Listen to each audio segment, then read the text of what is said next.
Hello everyone and welcome back to the channel. Today we're going to have a little tour around the garden. We'll see how the trees are doing that we planted in winter and catch up with the pond and all the life that's now within it.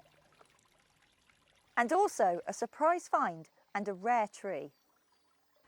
Over the past few weeks we've had some stunning weather. The sun has been a constant presence, and although we're starting to run out of water, it's been a brilliant start to spring.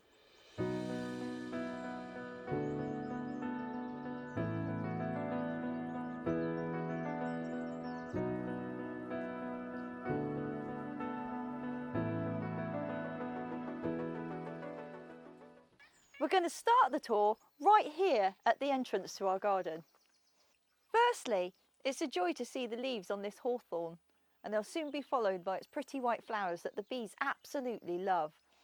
And also, the trees on this side kind of form a bit of a wall, so this makes this area really lovely and sheltered. I may have mentioned before that I really love climbers, and I am not kidding. I have got 4 in this area alone. A rose, a wisteria,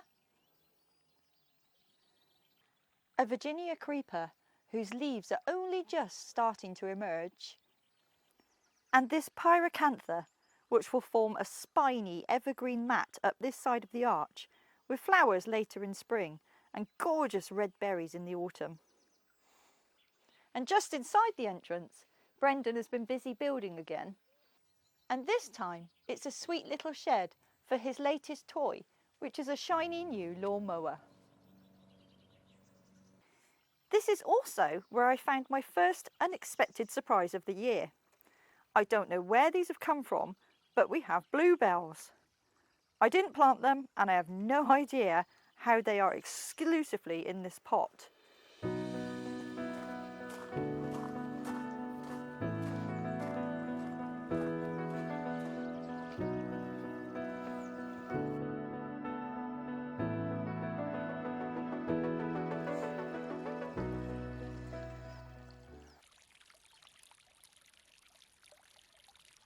Moving on to the pond, we've finally completed our little jetty over the water. And that's so we can sit on the edge and see what's going on beneath the surface and dangle our feet when it's really hot. I've added a few more plants into the pond this year, but my plan is actually to build up and plant the outside, which I have already started. I'm after the height and interest that provides, but as a bonus, it also produces more places for wildlife to hide.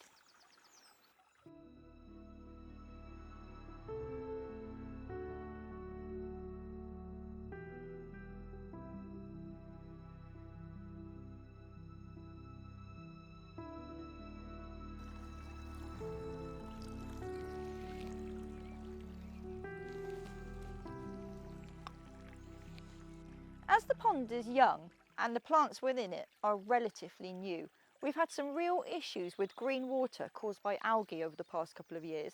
But now the plants are getting a little bigger and we've put in a homemade waterfall and this little solar fountain, we've really noticed the water clearing and we can see far better what's going on beneath the surface.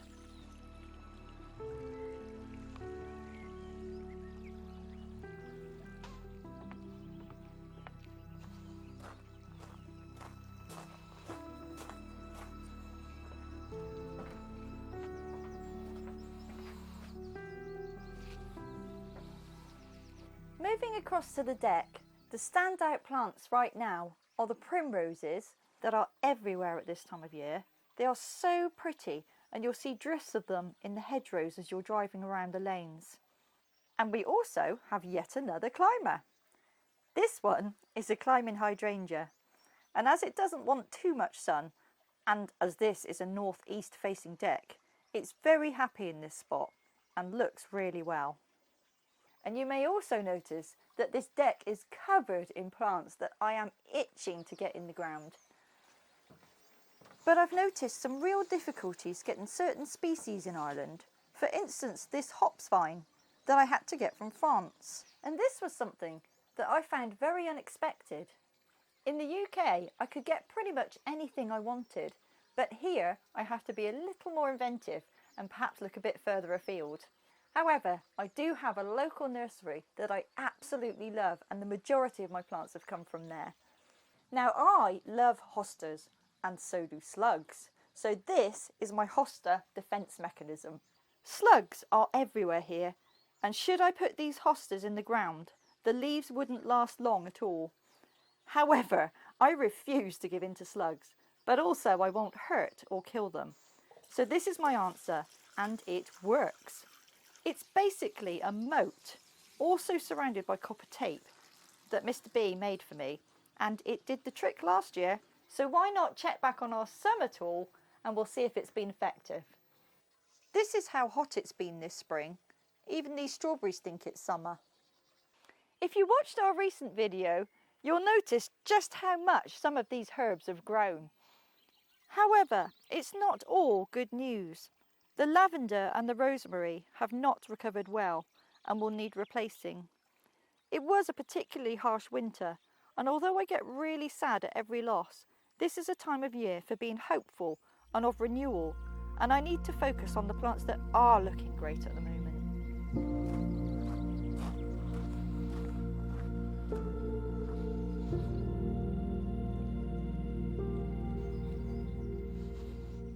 Things are also starting to happen in the orchard. We've recently added 6 new trees, and now we have a total of 15. We have plums, apples and cherries, but my absolute standout favourite at the moment is this pear. Just take a moment to enjoy these absolutely gorgeous blossoms.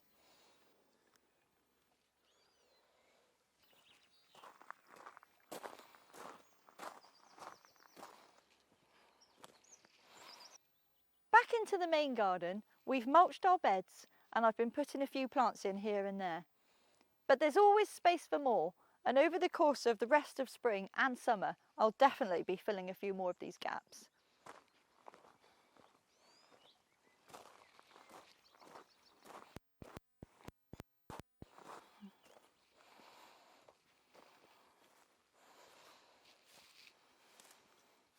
Now we come on to one of my own personal projects. This is going to be my secret garden, but it will also double as a memorial garden for my mum. I started this already by putting in the boundary hedging, but at the time it was making me too sad to continue with it. I now feel that I am able, and it's time to continue and finish it. The idea is to make a little bench in this corner and almost fill the rest with lots of flowers, and then it can be somewhere that I can come and remember my mum and sit quietly for a while. I want the garden to reflect her qualities, so it will be vibrant and colourful. Down through the arch and into the meadow. We have planted trees all over our land, and this year we estimate that we've planted 120 new ones. As you can see, they are starting to gain their leaves, and I'm hopeful that they will grow away nicely and over the coming years develop into a woodland. Now, talking of trees, we had a visit from Steve, who is a distributor from Free Trees Ireland, where some of our trees came from. Whilst here, he had a wander around and pointed out a particular tree in our hedgerow. At the time, it had no leaves and no flowers. It was completely bare branches, but he suspected that it may be a black poplar, and that is quite rare here in Ireland. So we've been waiting for flowers and leaves to emerge to hopefully confirm whether it is indeed a black poplar.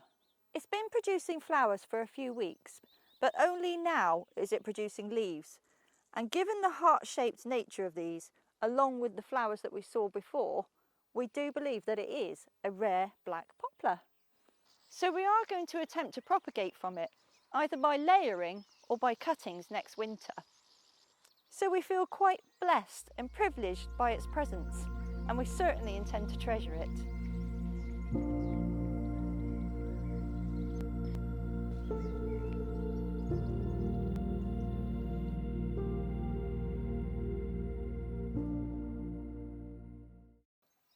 since we've been here, we've become quite fond of, or actually a little bit obsessed with, reusing as much as we possibly can. So Brendan has kindly made me this cold frame from bits of wood that we already had and an old shower door from a job that we did. He's also made me this floating planter made from some old packaging, exactly like this. And I'll fill it with annuals in the summer and we'll float it out on the pond. So it'll be a little floating island. Easy. You silly girl. So that ends our tour for spring. But at this time of year, everything grows and changes so quickly. When it comes to our summer tour, who knows how different everything will look. We'd love for you to join us then. But in the meantime, if you've enjoyed this video, give it a like. And if you're not already, please subscribe and we'll see you again soon.